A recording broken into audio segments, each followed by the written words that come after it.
Hi Fit Club, Rebecca here, and I am in my kitchen ready to film a very special video for you guys. How to ferment your own veggies at home using really little or no equipment at all. Getting started, let me just tell you how fermented veggies work and how simple it really is to do at home. When you are fermenting veggies on your counter, what's happening? I mean, what's the health benefits to it? Let me describe in my own words. You chop up the veggies, make a salty brine, and then put it into a jar. It sits on your counter for 12, 14, sometimes 16 days. So what's happening in that time? The food, the veggies, start to digest, anaerobically digest. And when that happens, it unleashes really the power of the food. So for example, if you are doing broccoli, broccoli has tons of vitamin C. Well, once you ferment the broccoli, the absorbable amount of vitamin C from that broccoli is way higher. Also, all the bacteria gets going, and that's the good bacteria you want. That's the healthy bacteria you want in your gut. It can be scary. A lot of people say, well, what, doesn't the food go moldy? Isn't that gross? Can't you get sick? Honestly, you know what bad food is. You go to taste it and it tastes moldy, then yes, it's gone bad. But I've actually never heard of that happening. And I've been going to lots of different workshops and doing it on my own now for over a year, and I've never had that happen. So, of course, your body knows. But fermented foods are actually delicious. They're tangy, they're a little bit salty. I don't recommend you eat them at 3 meals a day, but I want you guys to start incorporating them, and let me get you past that hurdle. Let me show you how easy it is, because the stuff in the store is great. It's expensive though, and this way is so cheap. So let me show you what you need to get started. Always buy organic. Why? Good question. Because we are enhancing all the properties of whatever's in the food. Like I said, the vitamins, the minerals. So if there's tons of pesticides and junk on your vegetables, herbicides, pesticides, whatever, when they go to ferment, they can become stronger. So we don't want any of that. We don't want toxic fermented vegetables. We want nice, clean, organic vegetables. Even better yet is to ferment your own grown vegetables. And I'm going off on a bit of a tangent here, but let me tell you why. Part of making the ferments is the fermented vegetables is getting your own hands and the microbes that live on your own hands into your own food, because that's the stuff that makes your gut healthier. And I learned all this at a course, and I just find it so interesting. So now let's take that one step back. When you are gardening with your hands and planting everything, you're releasing your own microbes into the dirt. And then that food grows in that dirt, and then you harvest it and use your hands, and then you ferment it. That is going to be some really healthy fermented vegetables. You don't have to believe me. You could look it up. It's I don't have to even understand how it works. I trust it, and I think it's really cool. So let's get started on what you need. I am today, for the sake of showing you guys, going to keep it really simple. Organically grown cabbage. And you can see this one's not too big. You don't want to be making so much. I'm going to use 1 cabbage. I'm going to use 2 organic carrots. I'm going to use a little bit of just this like fresh organic ginger, and it's all going to be cut up really small. So I'm going to use a really sharp knife. I'm going to grate the carrots. You need salt, but you can't use salt that has been iodized. So you need to use organic natural sea salt or Himalayan salt or black salt, any kind of very high quality salt. Now, going into the stuff that you need in your kitchen, I like to use wide mouth mason jars. So I'll tell you why. We are going to be packing these full, and that's where I used to go wrong. I used to just fill them, but if anyone knows, you need to be packing, and I actually stick my fist in and punch the food down fill in more and punch it down. And I find it easier to do with the wide mouth mason jars. Now, some other equipment that can be fancy but totally not needed. Like I said, I've been doing this for a year now, so I went out and got it. When your food is fermenting on your countertop for those 14 days, you need to burp it, because when the food digests, it creates oxygen. Like, you will see the bubbles, and that's good because that means it's working. You have that anaerobic digestion happening. Amazing. But that can create a lot of pressure, and you can have explosives in your kitchen. And that's happened before too. So I need you to burp the ferments every single day. Now, what if you are going away and you are so dedicated to fermenting veggies? This is me. And you're going away for the weekend and you're worried about your ferments burping themselves. You can go out and get one of these super fancy burpers, valves they are, and they go on the top of your jar, screw, then there's a hole. This goes into the hole. You fill it with a little bit of liquid, and it just burps itself. It allows the oxygen to go out without anything else getting in. So pretty cool, but definitely for your first time, you do not need to go out and buy any fancy equipment. That's just me. Oh, okay, and lastly, before we get started, I'm gonna start chopping here. But before that, I just wanted to show you, you need like the biggest bowl ever. This one is barely big enough, so super big bowl.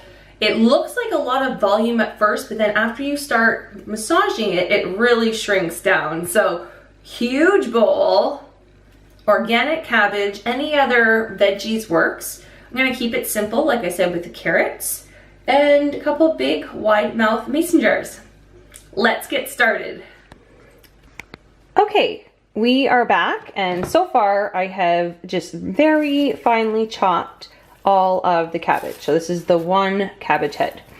Now, because I know that some of you guys really like to follow recipes, I did go ahead, I usually don't even measure, but this is exactly 1/8 of a cup grated pink Himalayan sea salt. So I'm gonna start with having that ready. And you can see I don't even have the carrot or the ginger in there yet. Here, let me hold this back. But right now what I'm gonna do is I'm gonna start sprinkling about, I don't know, half of this on. Just like sprinkle, sprinkle, sprinkle.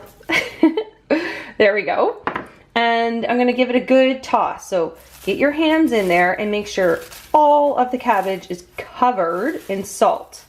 So this step, you know, you can do this for a while. Take about 2 or 3 minutes. Make sure it's all salty. And then I'm gonna go grate the carrot. But what I want you to do is, just after you've done this, taste one of the pieces. So just grab it, taste it, what I'm doing right now, and ask yourself, does that taste like a salty potato chip? If it's not salty enough and you still feel like it tastes a lot like cabbage, add a little bit more salt. So I've done this so many times that I know that I'm gonna leave this to kind of let it start to release its water, the cabbage, and I'm gonna continue massaging it. I'm gonna just grate my ginger and carrot first, and then I will come back and meet you after about 10 minutes of letting this sit, and carrot grated, ginger grated, and we'll get going on showing you how to massage it. Okay. Okay, so I'm back. I have grated the ginger, I have grated the carrots, and I had already salted the cabbage. So now it is time to get your hands dirty and go to work. One thing I didn't mention before is you have to make sure that everything is clean and fairly sterile. So if it's been sitting in your cupboard, give it another good wash and let it air dry. So that's for the mason jars and the bowl and anything that is going to touch the food. You definitely want it to be clean. With your hands, you want to give them one wash before you get started, but then that's it, because I already said you want the microbes that are already on your hands in your food, interestingly enough. So now's the time. So I've salted it, and it's already starting to release some of the water from it. So the water that's in the cabbage is going to actually be the salty brine. But to get it to all release, you have to get your hands dirty and you have to squeeze and massage. So as you can see, what I'm doing is a twisting, squeezing, no water coming out yet, and massaging. So guess how long you actually have to do this for? It's like at least 10-15 minutes. So I'm gonna turn the camera off. There's no reason why you need to stand here and watch me do this for 10 or 15 minutes. But one more thing I wanted to talk about actually as I get doing this, I'm gonna give it another taste. Salty. I'm gonna add the rest right now. I think I could go for it. So that's a full 1/8 of a cup right now in one head of cabbage, one pretty small size, and massage. So what are veggies that you can ferment? I would definitely suggest starting with cabbage because it is really prebiotic. So when it ferments, it's a great probiotic. Another reason is it's really easy. Like this is a pretty easy, you can't really mess it up. And it tastes delicious. It becomes like this really sweet and salty sauerkraut that you can put on anything, like beside your eggs or in your wraps. I put it with tuna because it helps me digest the protein better. Anything. Oh, see, it's already starting to shrink down. I get really excited. I have tried doing like a curried cauliflower with ginger, or I've done leek, apple, onion.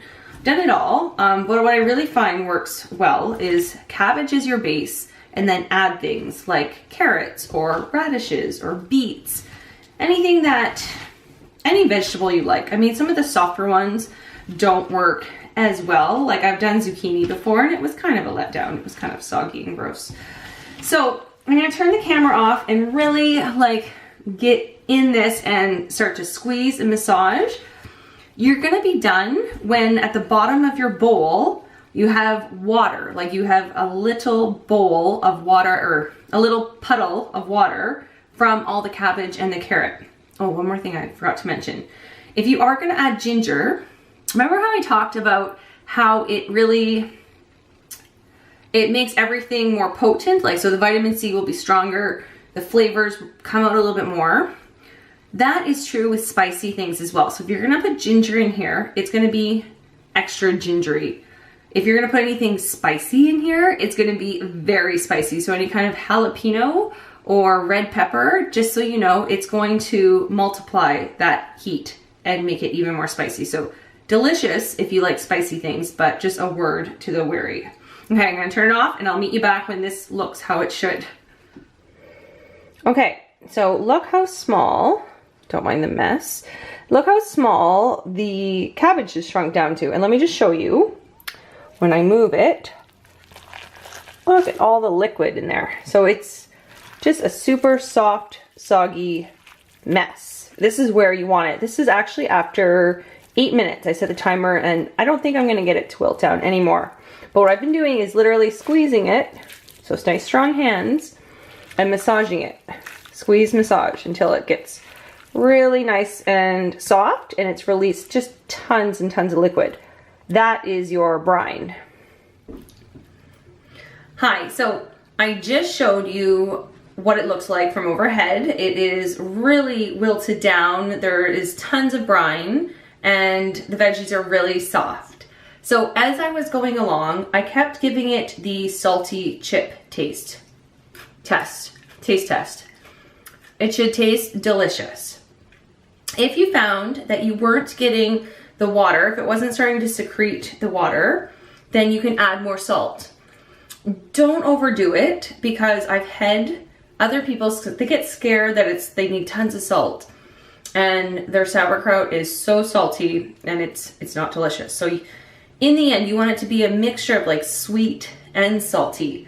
So don't overdo it, just trust the process, trust the salty chip taste test. If it tastes delicious, like a salty potato chip, you've done it right. Okay, mason jar time. This part is, so if you thought that that was hard, this next step is also demanding. I'm gonna use probably my biggest spoon here. You can also find, like, even those meat tenderizers, This one isn't the best, but if you had a big hard spoon, we're gonna use it to pack the sauerkraut down into the jar. But first, get your hands in there and start, like I said, filling the jar. So I start with a couple handfuls. This is why I said you don't really need that many jars, because, so this is how I used to do it. I used to just put it in the jar and put the lid on and add the brine. When I went to take the workshop that I did, I learned that no, you need to pack it down. So get your hand in there and look, when I push down, you get all that liquid. So that is really like the most important step. If you have kind of messed up to now, this is the part that you definitely need to do. So pack, pack, pack until you push the veggies down underneath their own brine. So you should always see the liquid, see, on top. And then continue, more veggies. Looks really pretty, eh? This is like probably gonna be the prettiest video ever with just like food mess everywhere. This can be like quite a messy job. I get cabbage all over my kitchen. I might only need one jar with that one thing of cabbage by the time I'm such a good presser. So I filled it up some more. Hopefully you guys can see this, or you can use your spoon. I honestly, that's why I like the wide mouth. I use my fist and oh, so good. Did you guys hear that? This is gonna be really good sauerkraut. I'm really excited. Look at all the brine I have. This is like what fermenters get excited about. Look at that. I know, it's so good, so pretty. I'm only gonna need one jar. I don't even need the second jar. This is all gonna fit in here. I would love to get you guys to share this with all of you guys. But even my kids like it. Like, it's so great because when it's done properly, okay, I have to concentrate here. Pour the rest of the brine without making a super mess. Did I do it? Not completely. Punch, punch, punch. Okay, this is full. Amazing. So here we go. We're done. We did it. I did it with you. So now what do? Put the lid on, firm lid, like no air, and let it sit on your counter for the next 12 hours. Then, this is really important, especially the first couple days. Like I said, this is all gonna start to digest. So there's gonna be little bubbles that come out of the food as it digests, and it's gonna push the cabbage back up. So every day, you're gonna take the lid off, get your hand dirty, and push all the cabbage so that it's underneath the brine. If there's pieces that is sticking out, like food that comes out from the liquid, that's the stuff that's gonna go moldy, especially if it's out for long. I mean, I've had a day or two and nothing's happened, but it's important that all your food is submerged in its own brine. So this is gonna be fine. Like I'm not even concerned about this. There's so much brine in there. You don't need very much, especially if you're a really good puncher. So leave it on your counter. You can start testing it right away, 3 or 4 days. You'll know when it's done. 14 days, go to then, and then maybe it needs another day. Maybe 14 days is enough. Trust your gut. And trust your gut. And then put it in the fridge. Seal it, put it in the fridge, and it's good for a year. Adds all the probiotics and gut health. Get your kids eating it, get your husbands eating it, get anyone in your family eating it, and you guys will all be healthier for it. So I will post the recipe in the next newsletter. I really hoped that watching me do this helps, because I know I was doing it at home, but until I saw somebody punching it and massaging it and the chip test, it wasn't turning out like it is now. So this is gonna turn out delicious, and I can't wait to have it 14 days from now. Thank you. Bye.